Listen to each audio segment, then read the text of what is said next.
চাকরিতে চলে যাওয়ার পর থেকে, অব্যাহতি পাওয়ার পর থেকে, ট্রেনিংয়ে যখন ছিলাম তখনই সবাই বলবেন যে সবার বাবার একই সমস্যা।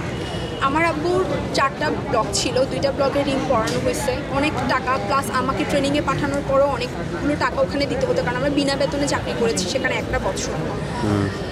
এখন বর্তমানে আমার আব্বু যেহেতু হচ্ছে যে আমার আব্বুর উপরে আমাদের পুরোটা ডিপেন্ড করতে হয়। আমি বাড়ির বড় সন্তান, আমরা 2 বোন, ফ্যামিলিতে কোনো ভাই নেই। আব্বুর হাত ভেঙে গেছে, হাটে 2টা রিং পরানো, এই অবস্থায় আপনারাই বলেন আমার ফ্যামিলির অবস্থা কী এখন।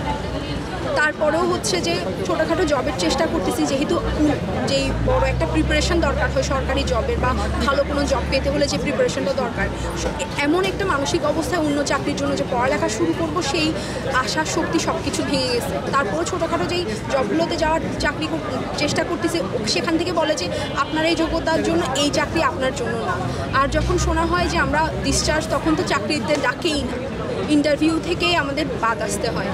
আর পরিবারের আর্থিক অবস্থা খুবই ভেঙে গেছে।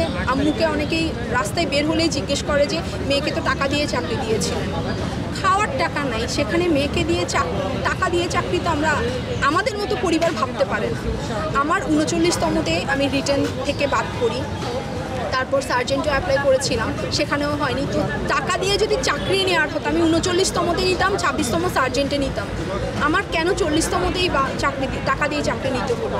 নিজের মেধা দিয়ে চাকরি পাওয়ার পর 11টা ধাপে উত্তীর্ণ হওয়ার পরও যদি এই কথা শুনতে হয়, তার উপরে 1টা বছর হার্ডওয়ার্কিং ট্রেনিং করেও আমরা বাদ পড়ে যাই। আসলে পরিবারের অবস্থা খুবই খারাপ, নিজের অবস্থা আরও বেশি শোচনীয়। এটা আমাদের সাথে প্রহসন ছাড়া কিছুই না।